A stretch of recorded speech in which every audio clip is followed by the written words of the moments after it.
अस्सलाम वालेकुम स्टूडेंट्स। आज हमारा टॉपिक है फ्रेजेस के बारे में। पार्ट्स ऑफ स्पीच स्टार्ट करने से पहले भी हमने थोड़ा फ्रेजेस और क्लॉजेस के बारे में थोड़ा सा पढ़ा था, लेकिन आज हम इसको डिटेल से इसलिए कर रहे हैं क्योंकि ये हमारे कंटेंट्स का पार्ट है। और फ्रेजेस हम कम्प्लीटली स्टडी करेंगे, साथ ही हम इसकी टाइप्स भी देखेंगे और इसका डिटेल्ड एनालिसिस करेंगे। सबसे पहले फ्रेजेस होती क्या हैं, फ्रेजेस किसको कहते हैं? तो फ्रेजेस ऐसा ग्रुप ऑफ वर्ड्स होता है, मतलब ऐसे ग्रुप्स का वर्ड्स का ग्रुप जो कि इकट्ठे भी स्टैंड कर सकते हैं या फिर वो इकट्ठे वर्ड्स इकट्ठे स्टैंड होकर एक सिंगल यूनिट के तौर पर भी काम कर सकते हैं। यानी कि ऐसे वर्ड्स जो कि एक सेपरेट क्लियर मीनिंग दे सकते हैं, यानी कि कंप्लीट मीनिंग्स दे सकते हैं। तो ऐसे वर्ड्स का ग्रुप जो कि कंप्लीट मीनिंग्स दे सकता है उसको फ्रेजेस कहा जाता है। जैसे फ्रेज़ की मैंने एक डेफिनेशन ऊपर लिख भी दी है कि phrase is a group of words that stand together as a single unit, typically as a type of clause or a sentence. कि ऐसे वर्ड्स का ग्रुप जो कि इकट्ठे खड़े होते हों, यानी कि जिनका एक प्रॉपर ग्रुप हो जो कि एक सिंगल यूनिट के तौर पर काम करें और वो एक सेंटेंस की टाइप या एक क्लॉज की टाइप भी जिनको कहा जा सके। तो फ्रेजेस को आप एक कंप्लीट सेंटेंस भी कह सकते हैं और इसको आप एक क्लॉज भी कह सकते हैं। तो अब हम इसकी टाइप्स देख लेते हैं कि फ्रेजेस की टाइप्स कौन सी होती हैं और क्या क्या होती हैं और इनके दरमियान क्या क्या डिफरेंस है।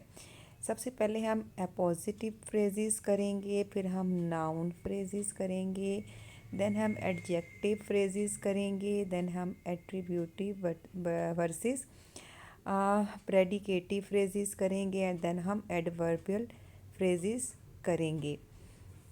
सबसे पहले हम पॉजिटिव फ्रेजेस करते हैं। पॉजिटिव फ्रेजेस का मतलब होता है ऐसी फ्रेजेस जो कि एक नाउन के साथ जब एक और नाउन लगा दिया जाता है ताकि उस नाउन का मीनिंग क्लियर हो जाए, उसको हम पॉजिटिव फ्रेजेस कहते हैं। इसकी आप डेफिनेशन देख लें कि an positive phrase is a noun phrase. Positive phrase जो है वो एक नाउन फ्रेज़ होती है, यानी कि एक ऐसी फ्रेज़ होती है, एक ऐसा सेंटेंस होता है जिसके अंदर नाउन होता है दैट सर्व्स टू डिस्क्राइब और रीनेम अनदर नाउन, जिसमें एक और नाउन को रीनेम करके या उसको उसके साथ एक और नाउन लगा दिया जाता है ताकि उसको डिस्क्राइब किया जा सके और उसकी क्लैरिटी दी जा सके। उसको हम आ, उसको हम पॉजिटिव फ्रेजेस कहते हैं, यानी कि एक ऐसी फ्रेज़ जिसमें एक नाउन के साथ एक और नाउन लगा दिया जाए ताकि उसको रीनेम कर दिया जाए, that appears directly before it in a sentence. और जो कि एक नाउन के साथ एक और जब नाउन लगा दिया जाता है एक सेंटेंस में तो उसको हम अपोजिटिव फ्रेजेस कहते हैं। Appositive phrases are usually non restrictive, meaning they provide information that is not essential to the meaning of the sentence। ये ऐसे मीनिंग प्रोवाइड करते हैं कि अगर ये ना भी प्रोवाइड करें तो कोई ख़ास ज़रूरी नहीं है, लेकिन ये मीनिंग प्रोवाइड करते हैं, उससे एक एडिशनल मीनिंग तो मिल जाता है उस नाउन का, लेकिन अगर ये ना भी लगे हों तो भी मायने कंप्लीट होते हैं उस सेंटेंस के। And are separated from the rest of sentence by one or two commas. इनको सेपरेट भी अगर कर दिया जाए तो भी बात क्लियर हो सकती है एक सेंटेंस में, और अगर लगा दिया जाए तो भी बात ज़रा और अच्छी क्लियर हो जाती है। इसकी एग्ज़ाम्पल से आपको समझ में आएगा कि आखिर इसका मतलब क्या है। देखें, द ऑफिस। अब ऑफिस जो है वो भी तो एक नाउन है ना। द ऑफिस, ऑफिस उसके साथ आप देख रहे हैं कॉमा लगा हुआ है और फिर मैंने अंडरलाइन कर दिया है एन ओल्ड जॉर्जियन बिल्डिंग। कि ऑफिस जो है वो कौन सा है, एक ओल्ड जॉर्जियन बिल्डिंग है। अब अगर ऑफिस के साथ ओल्ड जॉर्जियन बिल्डिंग ना लगाया जाए और सिर्फ एक सेंटेंस बना दिया जाए, the office badly needed repairs. कि ऑफिस को बहुत बुरी तरीके से, बहुत ही बुरे तरीके से या बहुत ही ज़रूरी है उसकी रिपेयर होना। यानी कि उसकी बहुत ही बुरी हालत है और उसकी रिपेयरिंग होना ज़रूरी है। बैडली नीडेड रिपेयर्स मीन्स बहुत ज़रूरी, बैडली नीडेड तब लगाया जाता है जब अशद ज़रूरत हो। तो ऑफ़िस को अशद ज़रूरत है रिपेयर होने की, लेकिन हमें नहीं पता कि वो ऑफ़िस कौन सा है। लेकिन जब उसके साथ कॉमा लगा के एन ऑल जॉर्जियन बिल्डिंग लगा दिया गया तो वो एक पॉजिटिव फ्रेज़ बन गई। और उससे क्या हुआ कि उस ऑफ़िस के साथ एक रीनेम कर दिया गया उस ऑफ़िस को एक नए नाउन के साथ, कि वो जो ऑफ़िस है वो एक ओल्ड जॉर्जियन बिल्डिंग है जिसको रिपेयरिंग की ज़रूरत है। अब आपको समझ आ गया होगा कि जो ऑफ़िस के साथ कॉमा लगा के ओल्ड जॉर्जियन बिल्डिंग लगाया गया है, ये एक पॉजिटिव फ्रेज़ है जिसने ऑफ़िस को रीनेम किया है ताकि उस ऑफ़िस के मायने को क्लियर किया जा सके। सेकंड एग्ज़ाम्पल देख लें, जेनेट स्मिथ। जेनेट स्मिथ एक नाउन है, एक पर्सन है, a former student of mine. अब जेनेट स्मिथ एक नेम है, लेकिन ये अगर हम इसके साथ a former student of mine नहीं लगाते और हम लिख देते हैं कि Janet Smith is joining the faculty next morning, कि वो नेक्स्ट स्प्रिंग में वो ज्वाइन कर रहा है फैकल्टी को, तो अगर हम ये लगा देते हैं तो भी बात क्लियर हो जाती है। लेकिन अगर हम इसके साथ एक पॉजिटिव फ्रेज़ लगाते हैं, a former student of mine, कि जो कि मेरा एक पुराना स्टूडेंट था, वो ज्वाइन करने आ रहा है यहाँ पे टीचिंग के लिए या जॉब के लिए, तो उससे ज़्यादा अच्छा क्लियर हो जाता है कि जेनेट स्मिथ एक मेरा स्टूडेंट है, फॉर्मर स्टूडेंट है मेरा। तो a former student of mine जो है वो एक पॉजिटिव फ्रेज़ है जो कि रीनेम कर रही है किसको, जेनेट स्मिथ को। नेक्स्ट बेटा एग्जांपल देखें, just meet me at my car, the old station wagon parked across the street. अब जो just meet me at my car, इसी से बात क्लियर हो रही है कि just meet me at my car, कि मेरी कार के पास आके मुझसे मिल लो। लेकिन इसके साथ हमने एक अगर लगा दी है पॉजिटिव फ्रेज़ कि वो जो old station wagon park around the street, कि वो जो वैगन ओल्ड स्टेशन पार्क के पास खड़ी है, वहाँ पे जब मेरी कार खड़ी है वहाँ आके मुझे मिलो, तो उससे बात ज़्यादा क्लियर हो जाती है। लेकिन अगर अदरवाइज़ हम just meet me at my car भी बात क्लियर हो जाती है। लेकिन जब इसके साथ हमने एक पॉजिटिव फ्रेज़ लगा दी, the old station wagon park across the street, के स्ट्रीट के पार एक जो वैगन खड़ी है ओल्ड स्टेशन के पास, उसके पास जो मेरी कार है वहाँ मुझसे मिलो, तो वो एक जो the old station wagon parked across the street, ये अ पॉजिटिव फ्रेज़ है। तो अ पॉजिटिव फ्रेजेस वो फ्रेजेस होती हैं जो कि एक नाउन के साथ जब एक और नाउन लगा दिया जाता है ताकि मीनिंग क्लियर हो सके, और एक नाउन के साथ एक और नाउन लगा के उसको रीनेम कर दिया जाता है बात को क्लियर करने के लिए, उसको हम अ पॉजिटिव फ्रेजेस कहते हैं। देन आ जाता है noun phrases. Noun phrases are group of two or more words within a sentence that function grammatically as nouns. Noun phrases जो होते हैं वो दो या दो से ज़्यादा अल्फाज होते हैं जो कि ग्रामर के लिहाज से नाउन की तरह परफॉर्म करते हैं। They consist of a noun and other words that modify the noun. ये या तो नाउन की तरह काम करते हैं या फिर नाउन को मॉडिफाई करने के लिए इस्तेमाल होते हैं।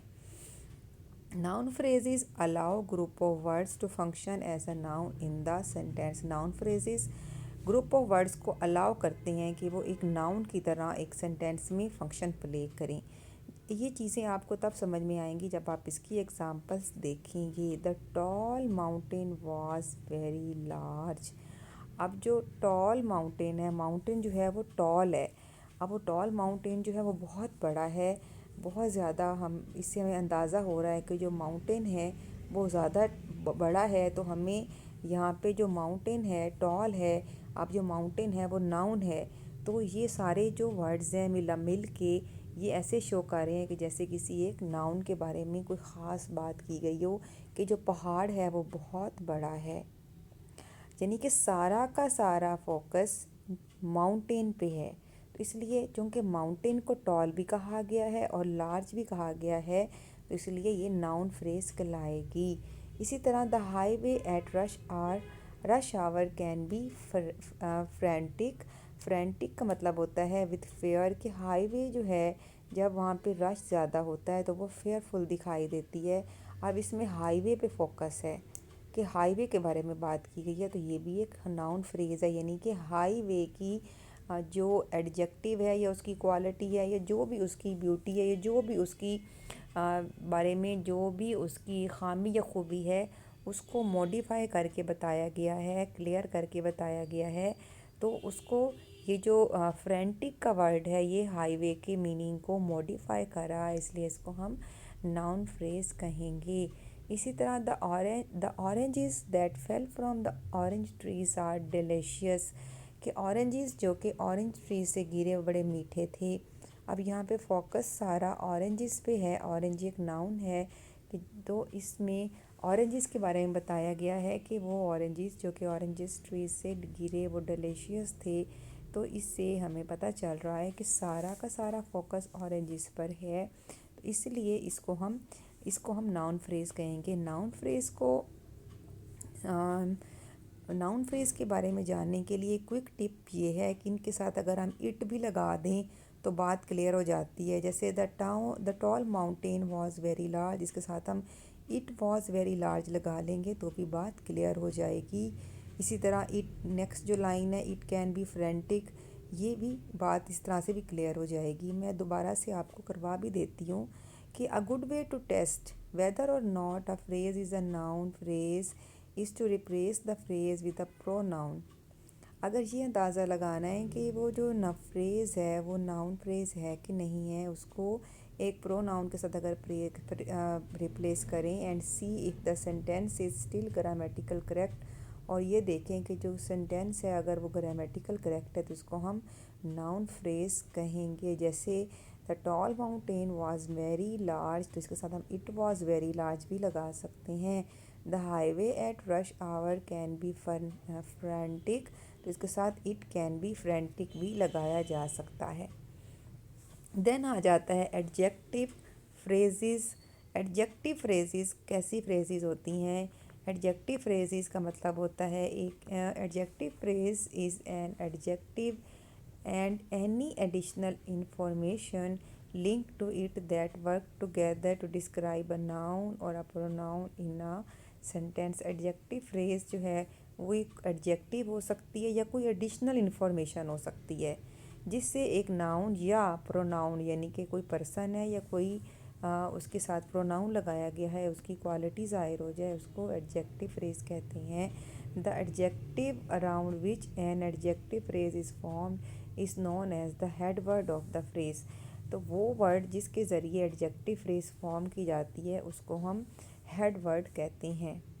नेक्स्ट जो आपका है वो है attributed versus predicative phrases. Adjective phrases can, अब ये जो एडजेक्टिव फ्रेजेस हैं इन्हीं के आगे ये टाइप्स हैं जिनको एट्रीब्यूटिव और प्रेडिकेटिव फ्रेजेस कहते हैं। Adjective phrases can be attributive और predicative. Attributive adjective occur immediately before or after the noun they modify। जो एट्रीब्यूटिव फ्रेजेस होते हैं वो नाउन से पहले या बाद में लगाए जाते हैं। जैसे यू है वह ब्यूटीफुल वॉइस।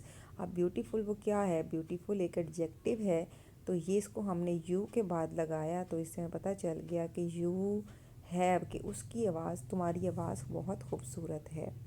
इसी तरह प्रेडिकेटिव एडजेक्टिव जो होते हैं pair after a linking verb, ये वर्ब के साथ लगाए जाते हैं। जैसे your voice is very beautiful, अब यहाँ पे इज़ जो है वो वर्ब है, इसके साथ जब वेरी ब्यूटीफुल लगा दिया गया है तो ये प्रेडिकेटिव एडजेक्टिव्स कहलाएंगे। यानी कि यहाँ ब्यूटीफुल एंड में आया है और ऊपर ब्यूटीफुल दरमियान में आया है, तो दोनों में ये फ़र्क है। तो एट्रीब्यूटिव में ब्यूटीफुल मिड में आया और प्रेडिकेटिव में ब्यूटीफुल एंड में आया है। तो ये हो गई एडजेक्टिव फ्रेजेस की एग्ज़ाम्पल्स। हमने सबसे ऊपर एडजेक्टिव फ्रेजेस की डेफिनेशन की, इसके बाद हमने इसकी टाइप्स की जिसमें सबसे पहले एट्रीब्यूटिव और फिर predicative. Then adverbial phrases. Adverbial phrases जो होती हैं वो क्या होती हैं कि is a group of words that function as an adverb, जो कि एक एडवर्ब की तरह एक सेंटेंस में काम करते हैं, जैसे क्विकली, हैप्पीली। जैसे हमने पार्ट्स ऑफ स्पीच में भी स्टूडेंट्स किए थे एडवर्ब्स। इनको ये भी जब एक सेंटेंस में लगाए जाते हैं तो इसको एडवर्बियल फ्रेजेस कहा जाता है। That is it modifies a verb. ये वर्ब को मॉडिफाई तो करते हैं एडवर्ब्स, लेकिन साथ ही ये एडजेक्टिव्स और एडवर्ब क्लॉज और the sentence as a whole, इन सब को ये मॉडिफाई करते हैं। Adverbial phrases often feature an adverb being modified by other elements but not always। Adverbial जो फ्रेजेस होती हैं वो फीचर एन एडवर्ब, ये एक एडवर्ब को फीचर करते हैं और उसको मॉडिफाई करते हैं बाय अदर एलिमेंट्स, लेकिन हमेशा नहीं भी करते। Here are some example. आप ये एग्जाम्पल देखें, इससे आपको नज़र आ जाएगा कि Shelia rode her bike very hastily. अब हेस्टली यहाँ पे एडवर्ब है। So she could get home sooner. Then आप देखें the farmer work like a single unit. Single unit भी उसके साथ इसलिए लगाया गया है कि फार्मर ने काम किया, वर्ब है वर्क करना, लेकिन सिंगल यूनिट अकेले, तो ये उसके एडवर्ब को ज़ाहिर कर रहा है, मॉडिफाई कर रहा है वर्क को, कि वर्क जो है वो अकेले किया है। The Surf at the beach was coming in extremely quickly. अब यहाँ पे कमिंग वर्ब है, वर्ब के साथ जब एक एडवर्ब फ्रेज लगा दी गई एक्सट्रीमली क्विकली, तो इससे बात ज़्यादा क्लियर हो रही है। After they woke up they packed up the things and they went on a hike. अच्छा, अब यहाँ पे जो है वो इन्होंने पैक किया है अपनी चीज़ों को, वेंट, ये सब वर्ब है, लेकिन उन ऑन हा हाइक जो है ये एक एडवर्ब है जो कि बता रहा है कि जो वर्ब है उसको किस तरह से मॉडिफाई कर है ऑन आ हाइक। तो ये सारी आज हमने फ्रेजेस की हैं, क्योंकि फ्रेजेस को डिटेल में करना इसलिए ज़रूरी था क्योंकि इस पे आपका एक सेपरेट क्वेश्चन भी आ सकता है, तो इसको आप डिटेल में करेंगे। तो सबसे पहले आप फ्रेजेस की डेफिनेशन करेंगे कि what is the phrase. Then you will discuss the kinds of the phrases, जिसमें हमने सबसे पहले अपोजिटिव फ्रेज़ की, देन नाउन फ्रेजेस की, उसके बाद हमने एडजेक्टिव फ्रेजेस की जिसके अंदर हमने इसकी दो टाइप्स की, एट्रीब्यूटिव वर्सेस प्रेडिकेटिव, और एंड पे हमने एडवर्बियल फ्रेजेस की। इसको आपने अच्छी तरह तैयार करना है स्टूडेंट्स। आज के लिए इतना ही। सो टेक केयर एंड अल्लाह हाफिज़।